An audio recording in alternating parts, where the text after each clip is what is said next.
Okay. For the next, kind of whatever, 45 minutes or so, I like to actually go through. I think it's nice to have these references. And I was talking to one of the guys at lunch around, it's a bit like kind of intellect versus experience. Which one will win? Or knowledge and know-how, as I try and call it. Well, you kind of need both. Having that subject knowledge, that good understanding of whatever it might be, allows you then to have that good know-how, how to use the information you have.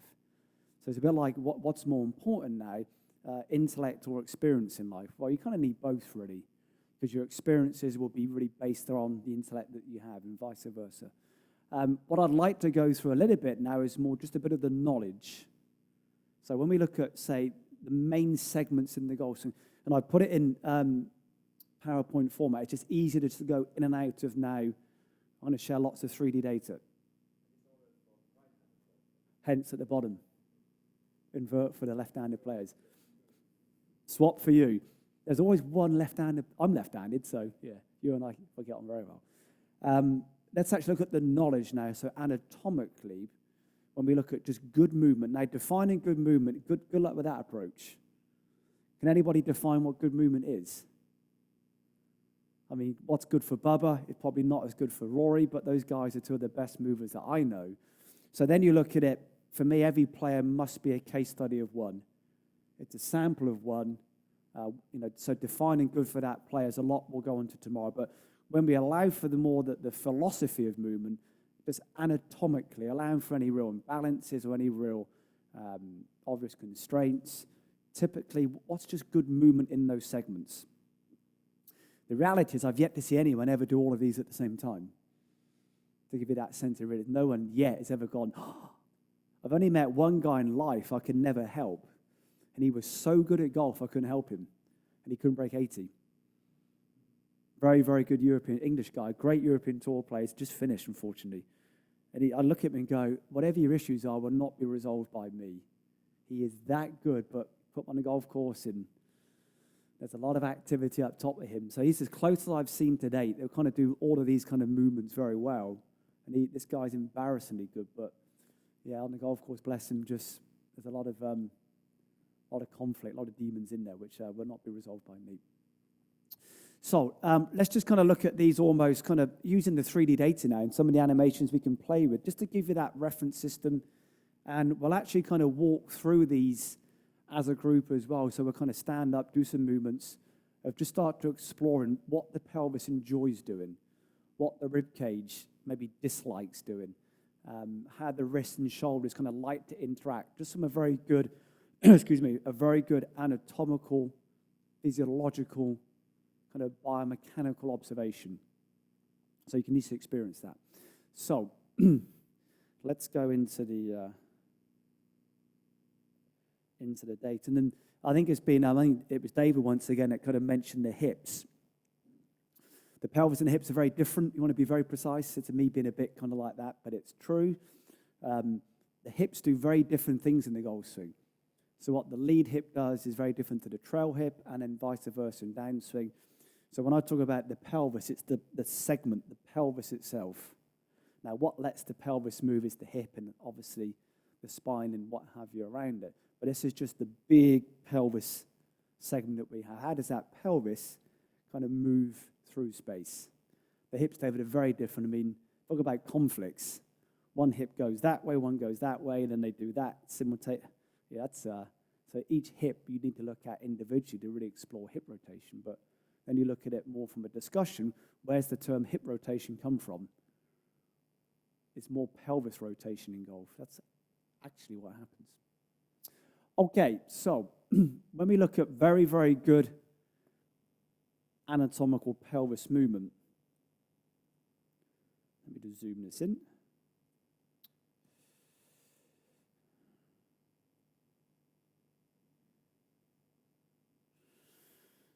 You kind of look at really the pelvis as far as possibly 3 or 4 kind of dominant movements that you invariably see. So when looking at kind of backswing, it's unusual. You always find someone somewhere that there'd be a real kind of change in kind of lateral position in that pelvis through backswing. So typically, as they rotate through backswing, really how well does that pelvis move in and around that trail hip? So how do we define that? It's rare to see any great kind of lateral shift in that pelvis and or forwards and backwards movement. What gets very confusing when you actually look at the three-dimensional movement of the pelvis, so you look at the pelvis, and I'll show this in a second, when you look at how the pelvis moves through space three-dimensionally, the actual sacrum, so the base of the pelvis as you rotate and backswing, goes what way? Goes a long way left. So for the pelvis, as you and I would see it not to sway, it's actually moving left as it rotates. That's one to kind of think about. And I'll show this from some of the animations that we can use. So if I take a little line down, we'll call it the right hip because it's easy, and just play this person in backswing. But as they move through backswing, there's minimal movement away from that line, that shift sway, call it what you want, as they rotate. So that's the very two-dimensional mirror-based reference that most of us have kind of experienced at some point through backswing, that a very wonderfully controlled pelvis, wonderfully moving pelvis as it rotates. There's minimal movement in and around or away from that hip joint. Now, for the pelvis to move that way, we'll get you to stand up and do this in a second. Let's then look at more the three-dimensional view of the pelvis.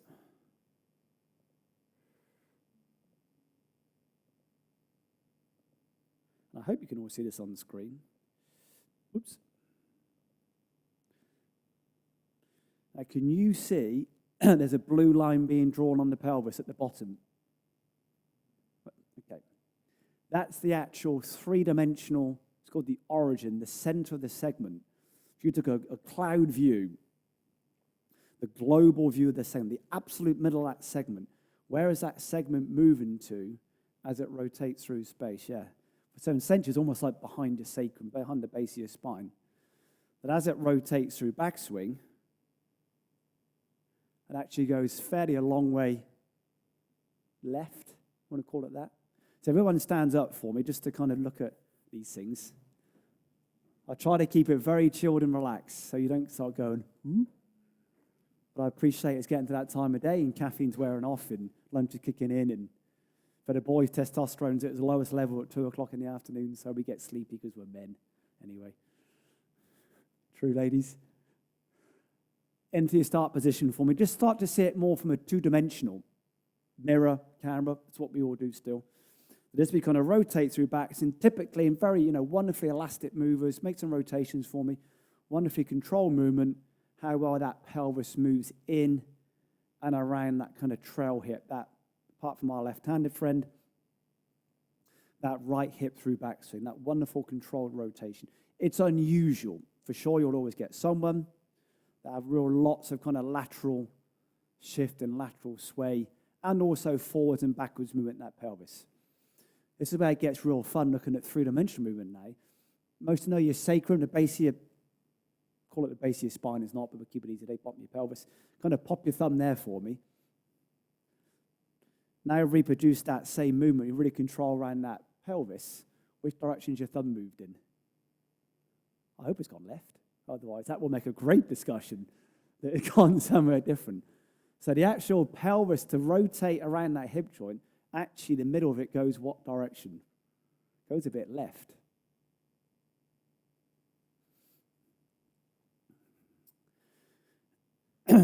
You then look, again, really established, very established, beautiful movers again. You can sit down again, actually. It's the kind of stand-up, sit-down game today, so. Look at very, very good moves. Typically what can you see rather than what should you see? Could and should are very different. What you should do as a player versus what you could do. I like the word could. It's a lot more expansive, much more option-based. You could move that way, young lady, or you should move that way. That's very, very different. So I've always been of the could approach. Well, we maybe could look to explore this rather than you should do it that way. That's a very, very different way of looking at things. But typically when you look at kind of wonderfully pain-free movements, as far as how the pelvis then moves in transition. And I'm going to expand on this a bit more in a second. That as we start to move down, it's allowing that trail side to sit downwards. So it's unusual to see in very, very good movers that right side of that pelvis elevate and move upwards. Now, there's been a lot of discussion, again, around some coaches actively encouraging that movement. A lot of it comes back to where these 3D systems actually define top of backswing. So unless everyone defines, they're called critical events, address, top in, that kind of stuff. Unless top of backswing is defined the same, you'll get very, very a lot of conflict again. Some systems define top of backswing by when the club changes direction. The accepted approach within biomechanics is when the first segment goes from its kind of back to downswing phase. So there's been a lot of real disconnect between commercially how golf is defined. I actually call it address, transition, downswing, impact. So transition is defined by when the very first segment for me goes from its back to downswing phase. Downswing is defined by when every segment is moving back in its downswing. So yeah, defining top of backswing in some systems has actually been quite unhelpful. So a lot of guys have gone, oh, the pelvis elevates in transition, but it depends on how you define top of backswing. You'll get very, very different values. Again, but we're looking at very healthy. Again, this will no doubt connect back to a lot of Mate's work. It's very unhelpful to start seeing this in transition because of that compression around that low back and the activity through here and what have you. Another reason why perhaps your guy may have poor elevation around that lead hip because of how they initially move that way around that right side in transition. So certainly as far as, again, wonderful movement, it's allowing that right side to sit down as it rotates. And again, I was talking to a coach friend of mine yesterday, really established coach, works with many, many good players around. Some guys have drawn lines on the back of the pelvis or placed their bums on the back of walls, for example. That's actually quite unhelpful. If anything, the wall wants to be a good 3 or 4 inches behind you. So those that have had, say, just put the back of you on a wall and keep on the wall, that's actually encouraging pretty poor movement to happen. If anything, be a good hand's width away from the wall and then actively touch it as you start downwards. So if you're using kind of bags or these kind of devices that you can put behind you, a good 3 or 4 inches behind the back of your pelvis. A way you can see that through three-dimensional movement now, that as they move into downswing, that the trace then becomes purple for downswing, how it clearly goes a lot further back than its start position. You look at the low point of that purple plot. I'll try and come a little closer, so, oops, didn't want to do that.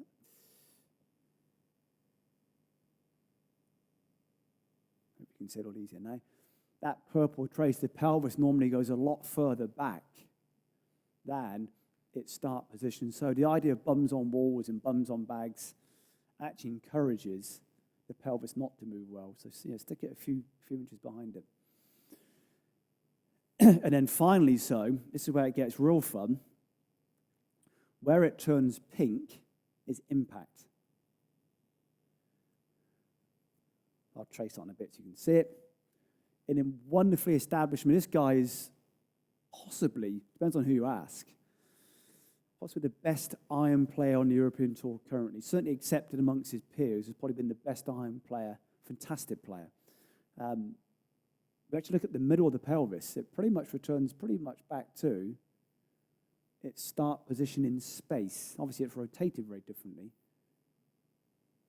So we just kind of stand up once again. We're just going to walk through really how the pelvis can move. So everyone stand up for me. I know you got your notes. I'm going to give you all of this. So there's nothing here you won't have. I'm sensitive to nothing. So I take the approach kind of mi casa, su casa. You can have all of it. My house is your house. Okay. Thumbs on the back of your sacrums. So just kind of play with this. So as you move nicely around that right hip, hopefully your thumb will go slightly left. As the pelvis glides left and rotates, the thumb will, if anything, start to move back again. And hopefully, again, it's very much in your defense, so I really apologize to all of you individually. In group-based discussions, it's very hard to do this. If I'm one-to-one with someone, you can be a lot more precise and accurate, and you can obviously, so if you don't experience it, don't stress. It's very hard when it's, especially in the current climate, we're not obviously getting too close to people. It's hard to really look at you as an individual. So if you don't get it, don't worry about it. I would go through it individually.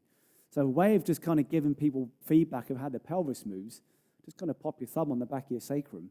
And as it rotates, and as it moves kind of laterally into impact, does it return pretty much to a similar start position? So let's just do that once again as a group. We'll go a little slowly. So movements to look at, minimal side-to-side movement. In transition, the right hip sits downwards. So it's not the pelvis backing up. It can, as it goes left and rotates, the thumb, fantastic, beautiful, beautiful, very good. I've now found my first model. Thank you very much indeed. Send me an invoice for that. So one of my, again, other little references you can use at around about, and I'm going to come onto the feet and ankles more later on, around about, call it when the lead arm's parallel halfway down, kind of ankle, knee, hip and alignment. It's unusual to see really good kind of pelvis movement where the knee would get outside that hip and ankle. Certainly pain-free, very powerful, guys. It's unusual. You find the odd one. So really, for me, the kind of main movements in the pelvis, minimal movement forwards, minimal side-to-side movement. But for me, there's a real priority on kind of pelvis movement in downswing, keeping that right side down. And we'll go into that a lot tomorrow, and how when the right side elevates is just really not good for many things. And how when that right side moves upwards, it really is so revealing of the health of your system. So going into kind of Mate's world now, many of you kind of know the idea of kind of phasic and tonic muscles, kind of the postural muscles and the movement muscles. But often when there's a real fatigue in the muscles that give us these wonderful shapes, which is gravity again, the kind of deep anti-gravity, deep postural systems that we have, it give us these beautiful kind of shapes. When they're all a bit kind of, because of the first slide again, the big movement muscles get involved. When the movement muscles get involved, we often start to kind of move these ways, get really deformed in our movements. So often when you start seeing that right side elevate in transition, it normally shows that they're pretty fatigued in that system. It's a bit like teeth. Your teeth are still your biggest indicator of kind of health, really. When your teeth start growing in different angles, normally means something's happening in your body, which we'll come on to later on. Okay, so a different way of seeing the pelvis. Just use your thumb on your sacrum. Goes a bit left and back, so as the pelvis glides and rotates, it will pretty much go back to a start position. Happy with that, David? Beautiful. You can sit down now, guys, so very good. So that's a great example. Very, very good. Different? Is that different, perhaps, or? Yeah, that's very good at that. Yeah, very good. You demoed it very well. Got two models now.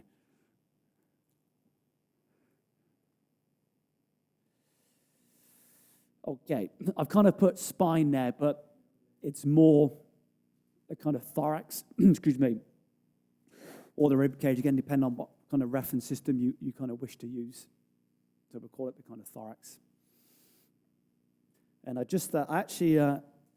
I'm very good at not preparing for presentations, but this one I gave a lot of thought to. That's the truth. I actually really mapped this out yesterday on the flight. So just let me bring up the the players I'm going to use for this.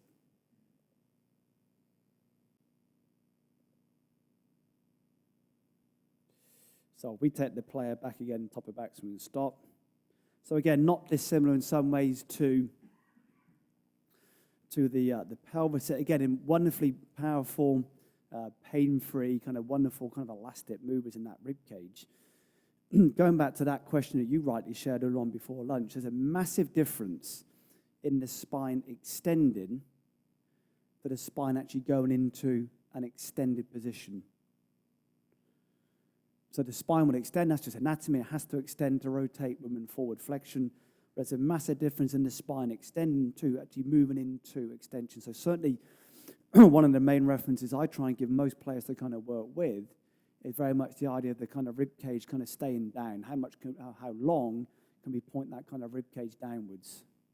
It's unusual, and I'll show this in a different way in a second, to see really, really very advanced movers again, hugely inflame and elevate and extend through that spine and backswing, unless there's a concept which they're trying to produce, which is a whole different discussion. So a way of showing this, and again, we'll play this in some of the live examples later on, perhaps a slightly better way of everyone seeing this. Let's do it like this. So the green arrow on screen represents essentially where the rib cage is pointing. One of the kind of playful ways of kind of, using 3D for this, and that's that player at top of backswing. This guy plays on the PJ tool, again, very, very powerful, very powerful. I mean, this 7-iron is now, the answer, it's 100 and something with a 7-iron. That's his tournament speed. And that's just where these guys are at these days. I mean, they cruise at that speed in men's golf. But really how that rib cage remains pointing downwards, which is hopefully shown nicely by the green arrow. References that I try and give the players to kind of really play with, that if you had, again, in a playful way, whatever distance you have between the base of the neck and almost the kind of belly button, that whatever length your perception of those two references would address, avoid that space lengthening and increasing as you rotate through backswing. So whatever space your perception is or your awareness is between the base of the neck, for those that are more aware, it's called the suprasternal notch, this part of the neck here, to the belly button, that as they rotate through backswing, avoid that space really notably increasing. Anytime that length increases, you then really start to use a different muscular system to produce rotation, rather than those wonderful big obliques and those big spirals we have through here, which most of us know, which really move us around. We then get very active in these things at the back. So it's another reason why you get things like back pain and neck pain, for example, elsewhere. Other references you can play with, whatever space you have between the bottom rib, so we'll do this in a second when we stand up, whatever space you have between that bottom rib and the top of the pelvis.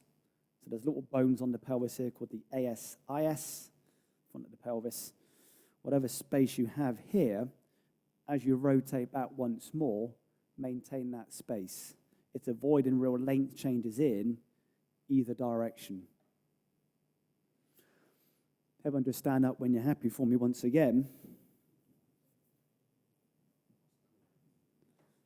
Just throw the chairs away. So this initially, let's go base of your neck, belly button. Then again, this is group-based stuff, so you've got to take a view. It's group format. The accuracy behind this stuff, not accurate because I can't look at all of you individually at the moment. Just start to play with it as you rotate through backswing. Excuse me. I mean, almost going back to the idea of that separation above the diaphragm. How much can you move the upper thorax? Another playful way of doing this, very good, by the way, that's good.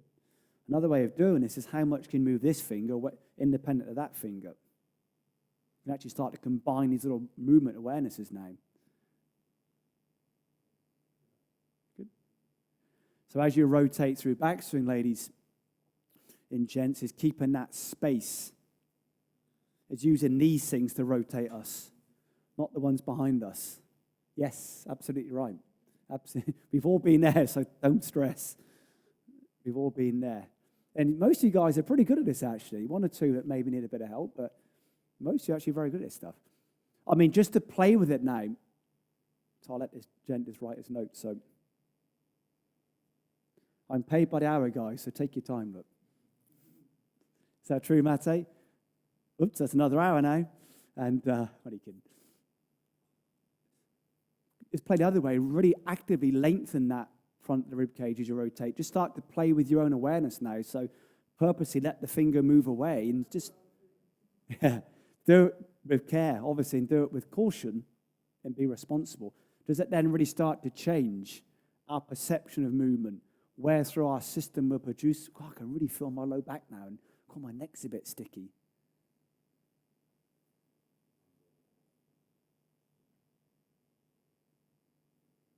I mean, it's interesting. You look at joints love compression. So you go back to some kind of physiology. Joints love being compressed. all the sensors, little receptors we have on our joints, when you compress them, not as in like a bad way, that's when they get much of our feel. So there's actually kind of three real main kind of connection points. If you want to look at it in backswing, right shoulder we'll come on to shortly, right hip and right heel. So as you rotate through backswing, there's kind of three real kind of connection points we can kind of load through backswing. How we kind of, call it load the right shoulder blade. We'll come on to that in a second. That right hip and right ankle.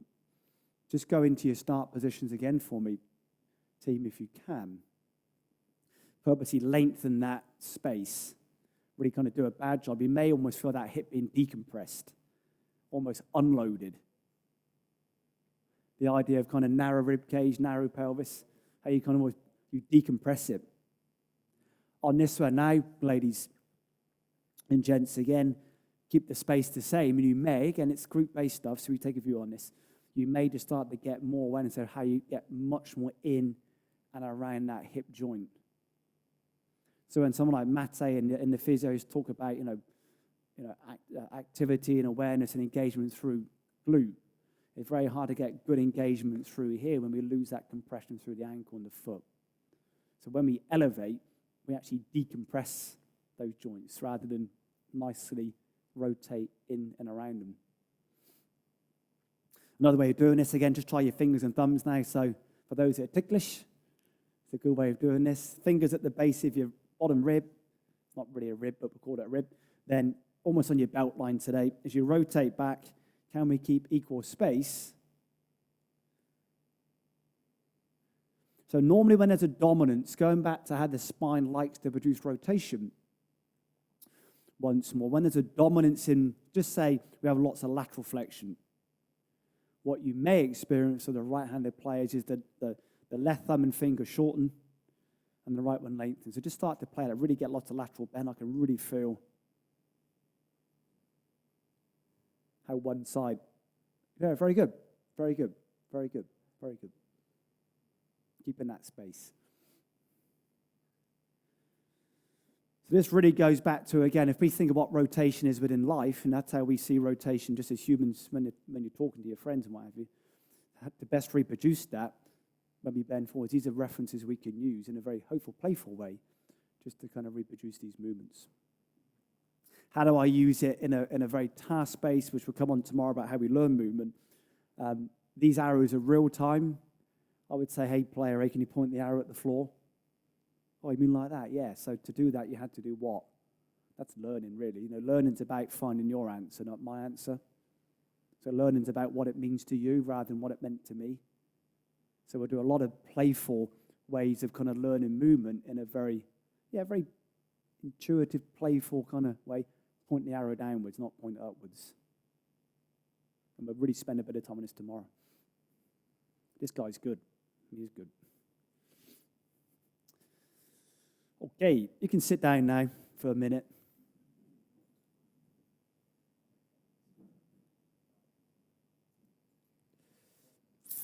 Who's next on the list? Let's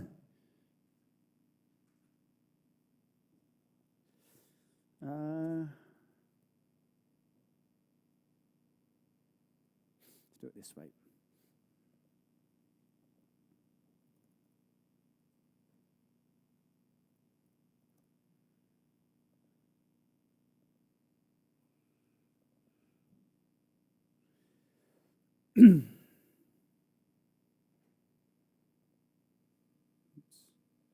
Okay.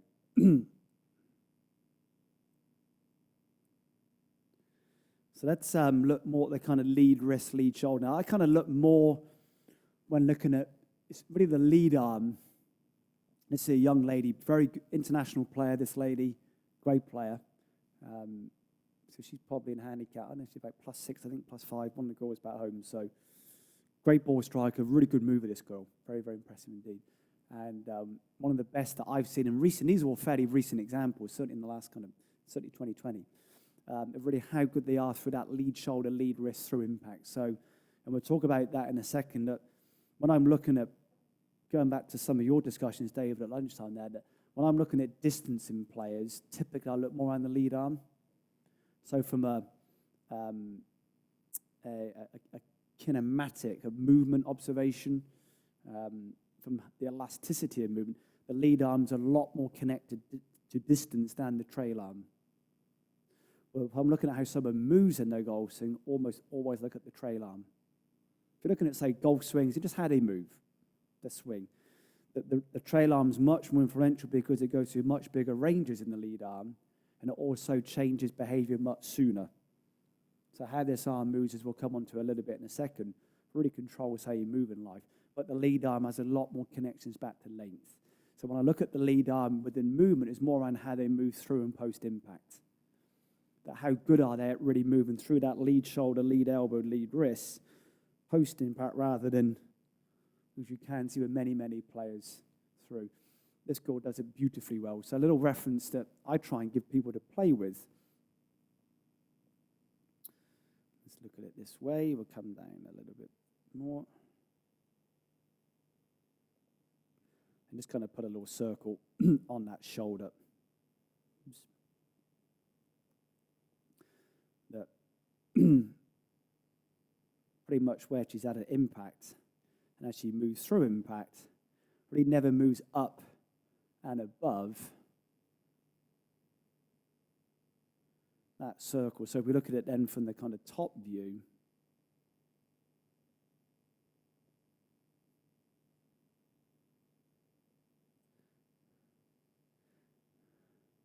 how there's real minimal activity or real change around that lead wrist. You look at wrist pain. I mean, this has been so generic, so really apologies to, you guys have got good intellect, and that's very evident, so apologies for my real generic responses. Typically, when there's a trail wrist pain, normally it's transition. So how they move in transition invariably connects back to trail wrist or right wrist pain. When there's a lead wrist pain, invariably it connects back to post-impact.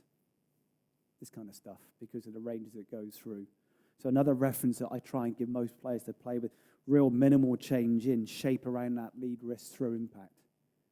And that really connects back to that left shoulder sitting downwards. I know you get the guys like Westwood and Spieth are different examples, but they do it for different reasons. Westwood, certainly to my understanding, does it for different reasons. It's unusual to see very good movers that get real elevation in that shoulder, then not adapt around that wrist and vice versa. So that actually shows one of my favorite golf swings of all time, something you reminded me of, David, at lunchtime. And I'm just going to drop into a different folder now. Still one of the best examples I've seen in recent times.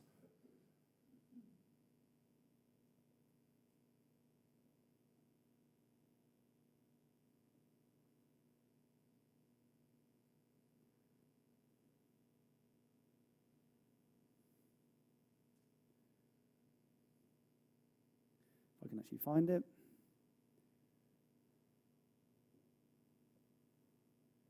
And that is Harry Vardon. I mean, just watch how good this guy is through that left shoulder through impact and through his, he should play. Says he's playing. He's playing on here, but not on there. So do you know why? Oh, that's annoying. Here we go. Just how good he is through that left shoulder, left side through impact. I mean, fantastic. These are guys in tweed jackets and how well it sits down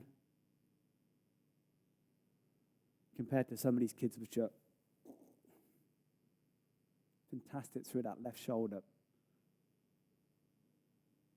Very, very. This is guys in tweed suits and funny shoes, and they had to move well back then. Yeah.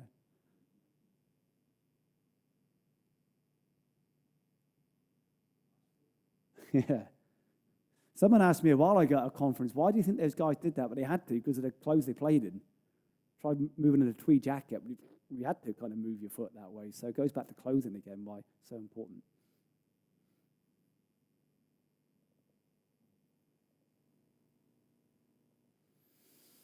So hopefully a nice example. So let's all stand up for me, folks.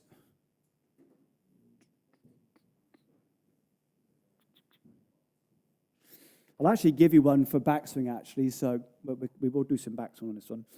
A little reference, a really good kind of shoulder blade, scapular, rib cage connection, interaction.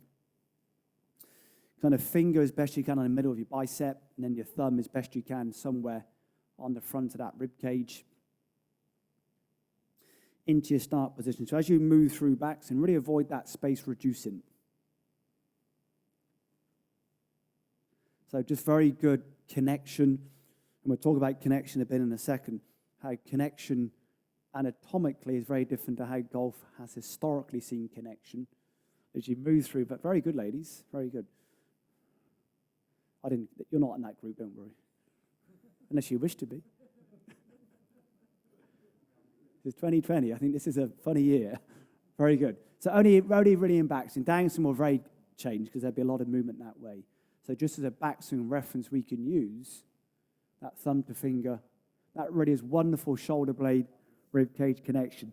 On the subject of connection really is how well those shoulder blades both rest on that rib cage in standing and then kind of move around that rib cage in swing. That is connection. This could be a wonderfully connected, if I get my shoulder nice, human being. This is a wonderfully connected movement. I hope so anyway. If my shoulder blades rest on that rib cage well and then really move around that rib cage well. Golfers see connection as compression, which is completely the opposite of connection anatomically. So a lot of towers under arms. Again, we've all been there, so no one's being judged, I can assure you of that. That's compression, the absolute opposite of connection. What the rib cage dislikes more than most things is compression, being squeezed inwards. So when the arms get across and we kind of get these towels and gloves and what have you, which we've all done, often what happens is the ribs get compressed. So therefore, it's not allowed to rotate. But it's a way of doing this again. Really jam your arms onto, really push into your rib cage for me, quite hard. Everyone do this. Then arms across rib cage. So really kind of give yourself the biggest cuddle you possibly can with your elbows. Try and rotate from that position. That's how golf has seen connection in many areas for many years with things under armpits. Connection is this. It's how well the shoulder blades rest. Fantastic. Very good. How well those shoulder blades just sit on that rib cage and then move on the rib cage. So a very connected lead arm would be kind of very good, David. Yeah, thumb on finger. It's that time of day. Finger on bicep, thumb on the middle rib cage. I mean, that stuff's brilliant. Just the best. Yeah, just the best, yeah. Just the best. It's charming. That is just fantastic, yeah. Very good. And then even post-impact, one of my kind of favourite, I know we're going a bit off topic now, but we're here for you, not me. One of my kind of favourite little drills I give many players to play with. I mean, again, just swap this over if you've been left-handed. Right foot forwards, left foot back, and then elbow. Here's that time. I need caffeine. Right hand on left elbow. And it really is, folks, a little kind of 10-yard pitch sharp backswing. And as you move through, it's keeping that left shoulder down post-impact. Allow the eyes to follow the hand. So as you move through, let the eyes follow the hand. So very much keeping that left shoulder down, keeping that lead wrist. You guys are good at this, keeping that lead wrist fairly inactive posting. And also, sorry, my mistake. This is a little pitch and draw. Keep that right ankle connected to the floor. So that was my mistake. Sorry, guys, as you move through. So very much that localized awareness of lead shoulder, lead elbow, lead rib. So keeping that right foot down. Just like Harry Vardon. He was pretty good, apparently. Very good. Very good. Very good. I mean, make your notes, so take your time, no rush.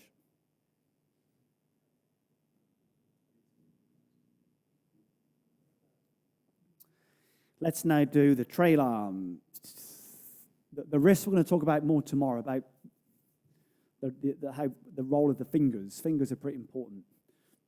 And we'll go through that a bit more tomorrow. So today, let's look more around that kind of trail arm now. And in fact, let me just load up this swing 1 second, sorry.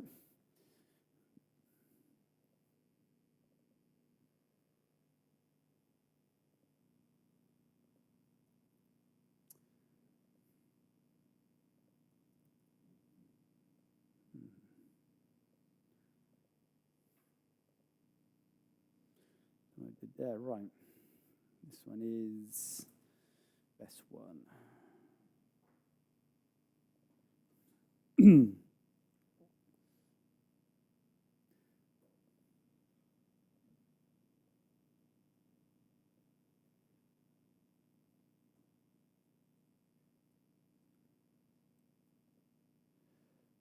Okay. I kind of mentioned just a minute ago, you look at, say, rotation, and it's one of those kind of not disputable, but you could dispute it, and rightly so. Probably the most important influence on rotation is the neck, because it's where rotation starts. So of all the influences on how we rotate in golf, the neck's the important bit. If your neck's in a funny place, then good luck, really, would be the response to that. But as far as how you move in the golf swing, quite clearly, the trail arm is the most influential segment on how we move. I'll really explain that in a bit of detail. So, because of the first real behavior change, the first real notable change in shape and range in golf really appears in that trail wrist. The lead wrist doesn't go through great changes in backswing, but the right wrist really does go through pretty significant changes. This is when we start to say, look, forget golf. Golf is the distraction. Let's look at it more just good human movement. How the wrist moves in anatomy controls what the elbow does. So everyone kind of point their little finger downwards. What does your elbow do? Extend. Point your thumb upwards. The elbow does what? Try and flex your elbow and point your little finger down at the same time. You'll get it eventually, but it's a bit of a... So when the finger goes into ulnar deviation, finger downwards, the elbow normally extends. When the thumb goes up, you normally flex your elbow. And that's down to something called degrees of freedom. Options available, bone structure really, just the bone structures we have. Another good example for you to play with as coaches, go little finger down, thumb up. Just going to do that a few times, guys. So the idea of ulnar deviation, radial deviation, pretty popular words these days in some areas in golf. Good. Just say with your lead wrist, so for everybody in their lead wrist, now put your wrist into that very flex position. Now try and go thumbs up, little finger down. That would make a good Instagram picture, this. There's always one. And it's anatomically impossible to get radial ulnar deviation when the wrist is in flexion, because our bone structure doesn't allow it. Go back to, call it neutral if you want. Go into flexion again. We get pronation, supination, the forearm instead. So just how we position those joints will control how they move. It's a bit like why no one ever listens. Everyone do this for me. Kind of clench your thumb finger. I do need caffeine. I do apologize. You're closest to the coffee machine, David. Pinch your thumb as hard as you can. Now bring it in very close to your face. Now put it on your chin. What do I say, put it? No one listens to me. No one ever listens. They just copy. Most of you put it on your cheek. I'm glad I'm here. In a good way. Just the bone structures we have will control how they move. So you cannot get radial deviation from a flex wrist. If you can, then good for you in a good way. So the right wrist is so important. So how the wrist moves controls what the elbow does. How the elbow moves controls what the shoulder joint does. How the shoulder joint moves will hugely influence what the rib cage does. How the rib cage moves controls the pelvis.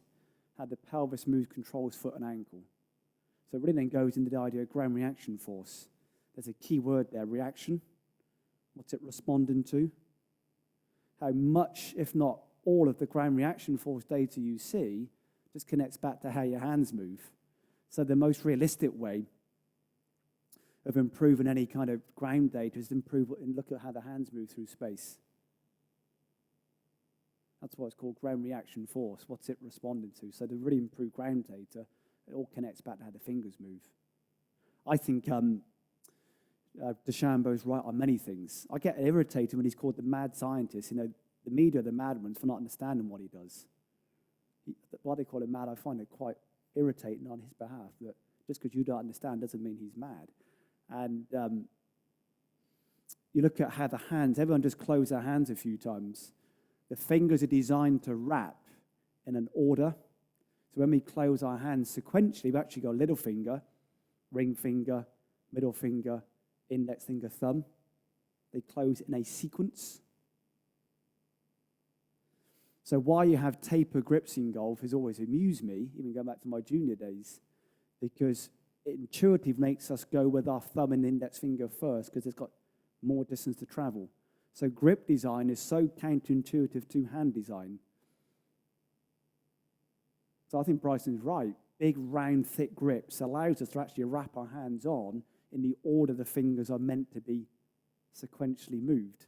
Not, it's so against hand design.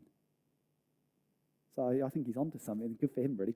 He's really pushing golf forward, I think, in a good way. Anyway, so a lot of ground reaction there connects back to the hands. Everyone just pop up for me again. I'll show this guy on screen then. This guy won in Europe just before lockdown happened, for most of us in about March time. I kind of really use 4 defined references for that trail arm. So I'll do my best to, so you can all see as best as you maybe can. So again, connection of the shoulder blade. You know, such a popular word in golf. At address, elbow beneath shoulder. Around about halfway back, elbow beneath shoulder. Halfway down, elbow beneath shoulder. Impact, elbow beneath shoulder. So those 4 references, that long humerus, just let it hang vertically at all those kind of 4 points in time. Using the 3D animation for us. Hopefully address, you'll see it's elbow under shoulder joint. Around about halfway back, elbow beneath shoulder. Halfway down, elbow under shoulder. So at no point through swing does the elbow ever get outside of that shoulder joint. It's a wonderful image of DJ at the weekend, of many wonderful images. I didn't have internet yesterday when I thought about this.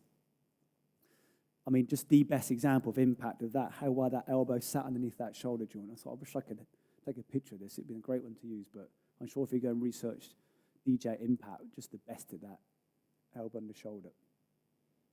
So just a reference you can use. Address, half back, half down impact.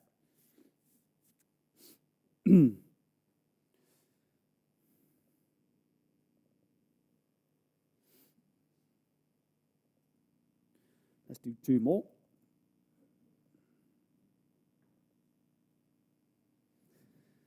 Change 1.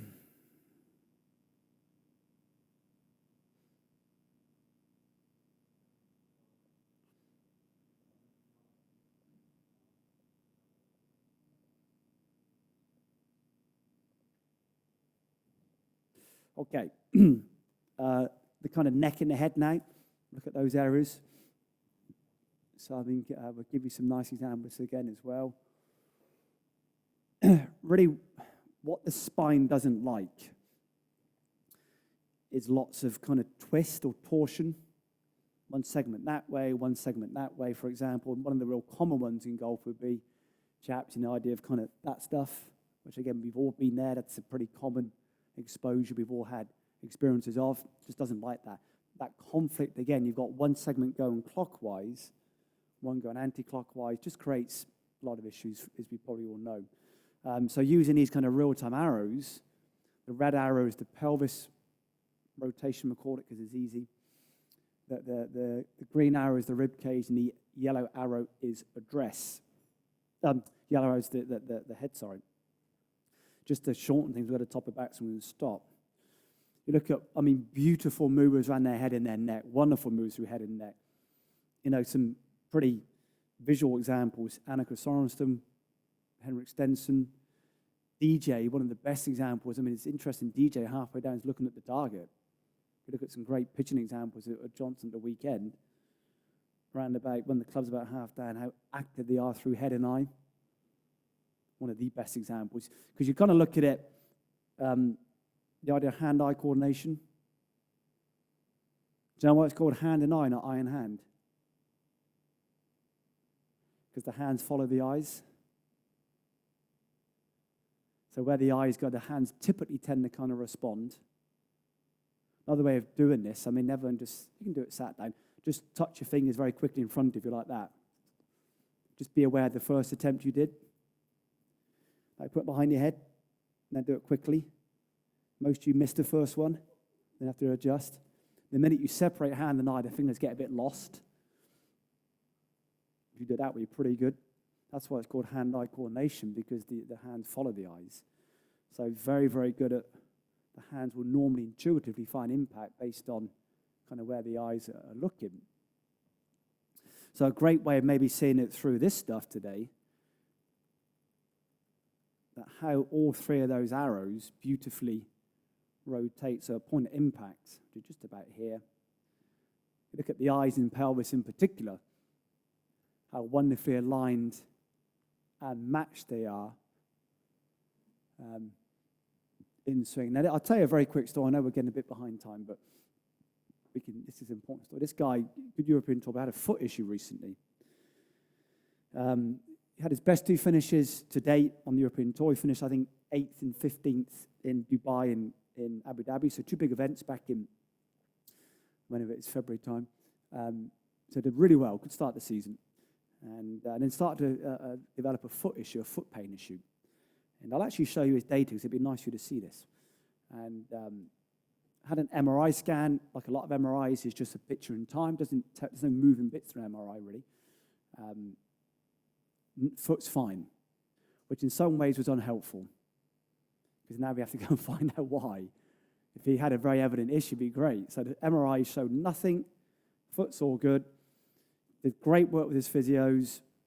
Ankle was moving well. The foot was moving well. The hip was moving nicely. You're thinking, okay, this is really, why have you got foot pain? The MRI says nothing, Mate. The foot and ankle are moving great. The hips moving nicely. Pretty okay around his kind of rib cage. So that became a real problematic discussion now, that why have you got this pain? It's simply you hit a ball and you literally, then you start to scale it sometimes. Is it really that painful? How you start, it's the idea of pain science, that what becomes on a Monday morning of the Open Championship, it's a niggle. On the Sunday morning, it's the worst thing ever. So we actually thought then, is he just maybe imagining this stuff? And no, he wasn't. He really was in a lot of pain. And it was only through, it actually took us 6 months to resolve this. So it was all done by Zoom, and we didn't have this information for 6 months because of the constraints of just the way things were at because of the lockdown. Physios were lost. I was a bit, I don't know, without having the data, I simply don't know why your foot is still sore. And we actually connected back to his neck. And I'll show you his data in a second. But his inability, this is a little, everyone stand up for me. Actually do this in pairs if you can. And this is how we kind of established this with a friend of mine at home. Just kind of stand up, and if you're comfortable, I know because of the distancing, do your best you can in pairs for those that are comfortable doing this. Can you look one way? So maybe look everyone to their right initially. Can you then rotate your ribcage left without moving your head and neck? There's some kind of funny shoulder movements there of this stuff. So how much can the idea of separation between your neck and your ribcage? So without moving your head, good. And then the other way, look to your left.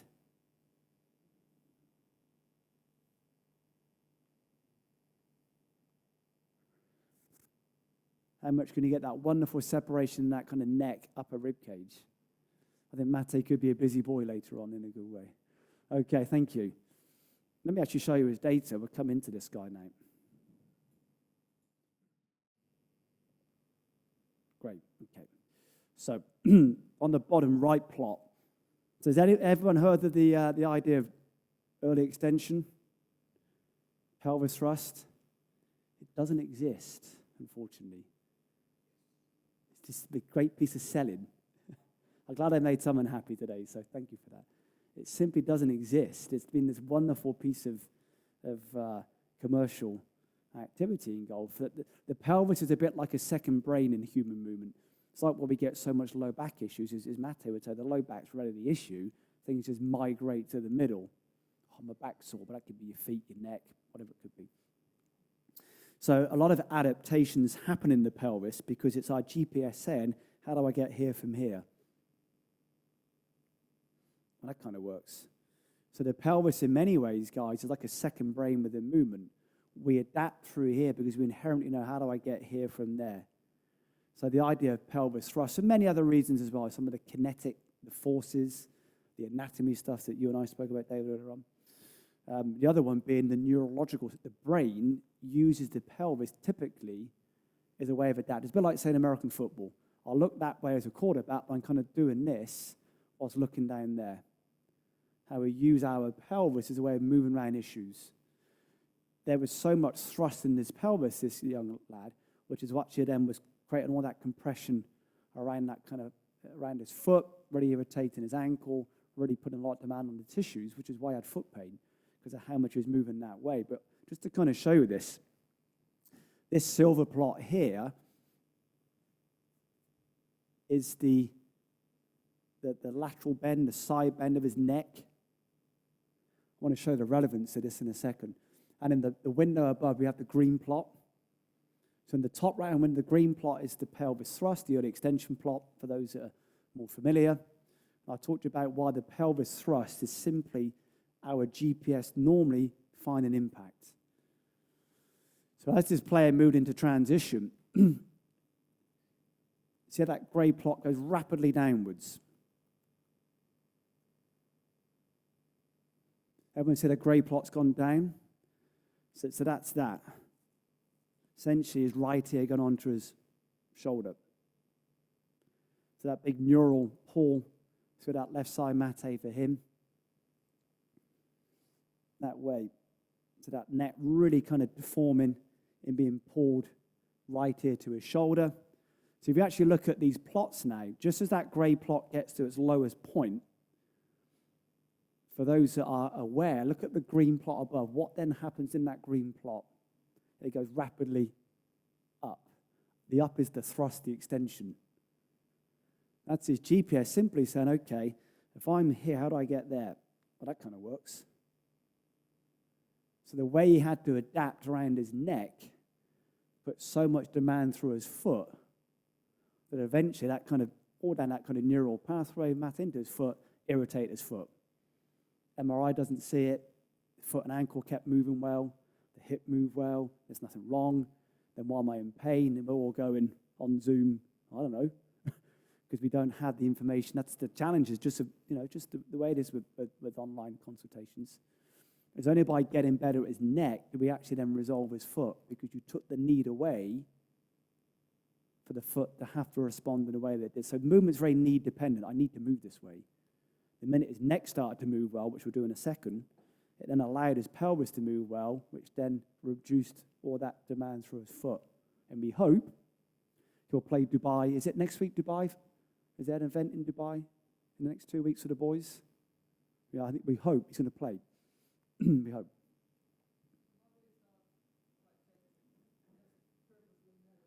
Yeah? Just through, actually, these arrows with the answer that in transition, can you point the arrow at, be like Annika, be like Henrik. Yeah, he was more, but it goes back to concepts in day one, keep your head down, and we've all been, that belief system is so into him from his early days of being as a young player back home, like a lot of our beliefs, okay, I've got to move that way, that's so deeply embedded into here, to start saying be like Annika, then it's like, that's so different. So it comes back to this is where we're going to go a lot of this tomorrow. Unless the players can relate to it and connect with it, it could be the best information on the planet. If they don't relate to it, they never do it. We've all had those experiences that it can be the world's best information. If they don't see value in doing it, they'll never do it. So it's making him see value that maybe that's how I could move. Sometimes it's the right information just on the wrong day. So it's the good information at the wrong time. It's a bit like most of the guys on tour. They're good despite the information they have, some of these guys. That is very good at golf because they are very good at golf. So a way of doing this, so everyone just stand up for me again. Sorry, folks. Then we're going to do a couple more. Then we got some little live short sessions then. Are you happy doing this? Is this okay for you? And playful stuff? Yeah, good. Similar to the idea of this one, kind of ears and neck, so as you kind of rotate through downswing, just be actively aware as the eyes follow the hands, keeping that space equal either side between both ear and almost both shoulder.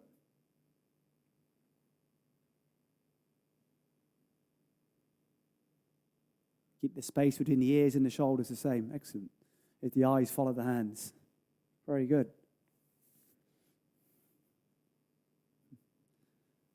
Very good. Excellent.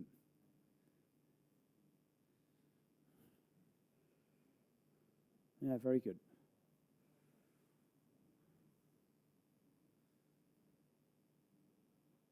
It's good.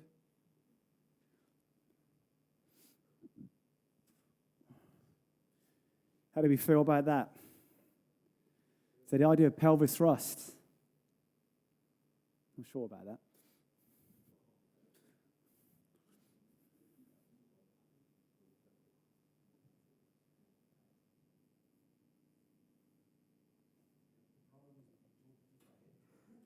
Some big words there that I was told. How is telling learning, David? How is telling learning? How is telling learning? I was told. That's the issue. I was told. How is being told? How, define learning? It's not being told, is it? Explore and play and make it meaningful and seeing value in things and discovery. That's learning, not I've been told to do something. My daughter never listens to me. But she goes and plays every day. But that we'll talk about a lot tomorrow, about how we learn movement.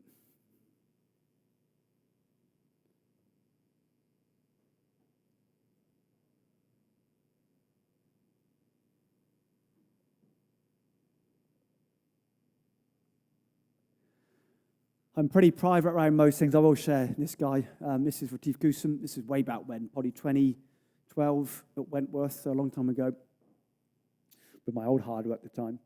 And I'm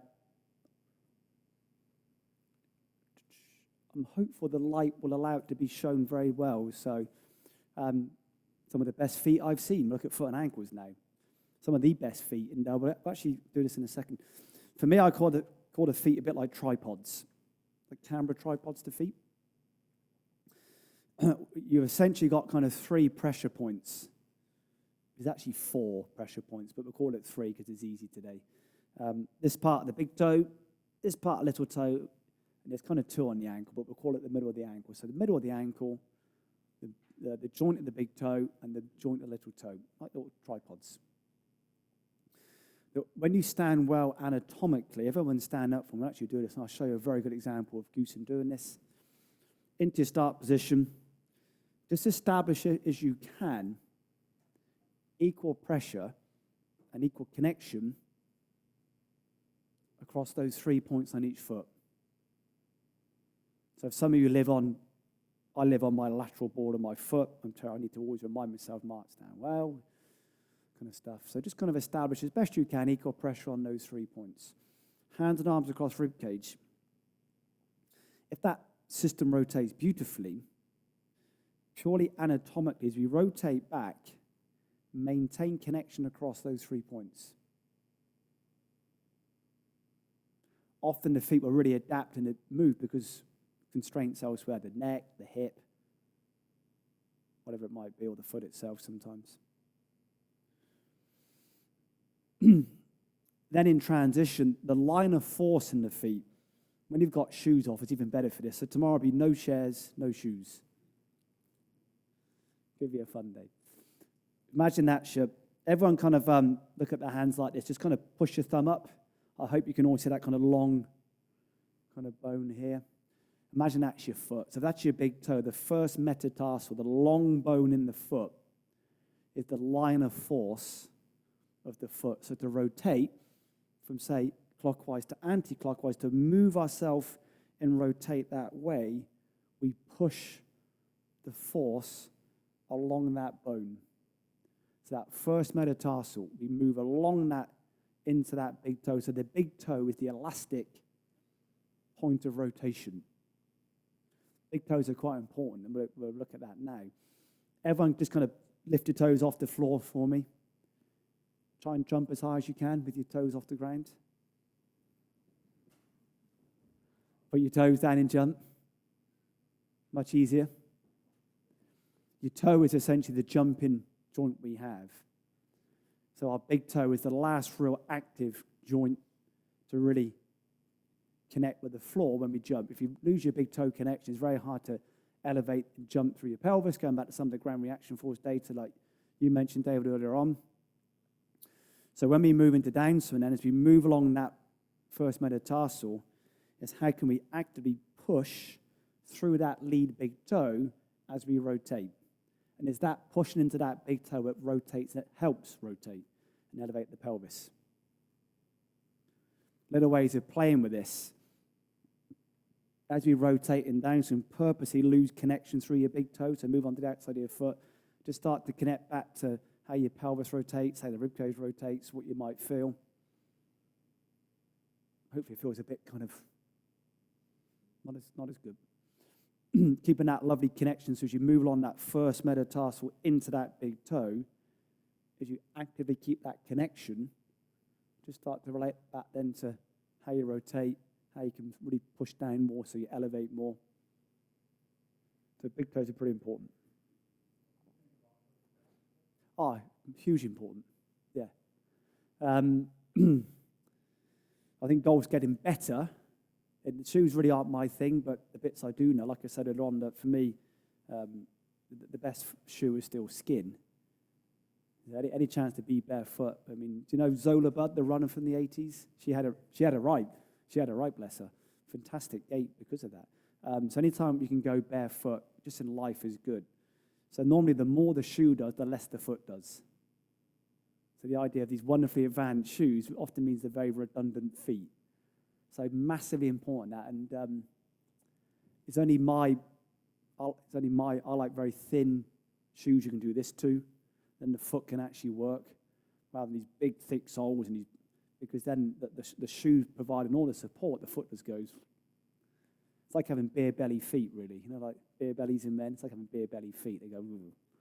So very important that. So I don't know enough about shoe design to really give you a shoe answer. What I do know is shoes are pretty awful at most things. Massively.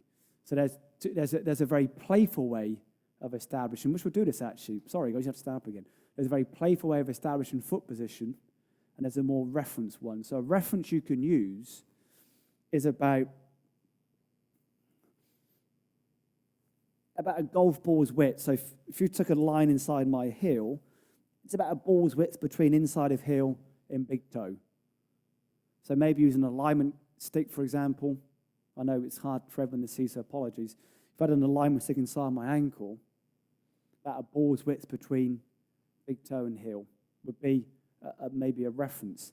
A slightly more kind of intuitive way of establishing foot position, everyone put their hand, or just kind of squat down from like, sit this and jump as high as you can jump, and then just land. Where your feet land will inherently be that kind of intuitive way of placing the feet. The idea of kind of flight or fight, that little defense system. So if you want to really help someone establish foot position, just jump as high as you can. Okay, that's how they do it. So for the kids, I'd say jump up and land, and there's your feet position. I mean, Goosen does this very well, so I'll just play this video through. I hope it plays.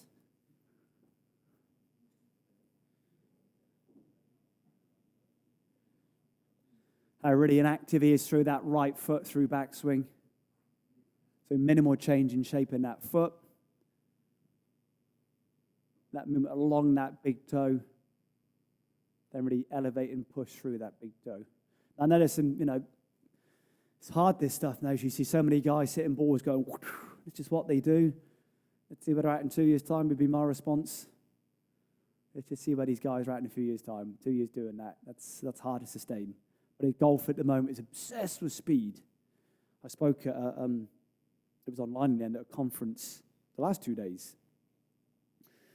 It's becoming harder, I don't know what the word is.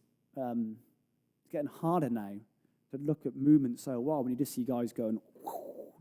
Most of these guys got tape wrists. You mentioned Koepka, bless him. Who was it mentioned Koepka? That's not ending in any way. There's so many guys now that are so bust for these reasons. The challenge is they make so much money in such small amounts of time, they don't really care anymore. So it's a tough one now.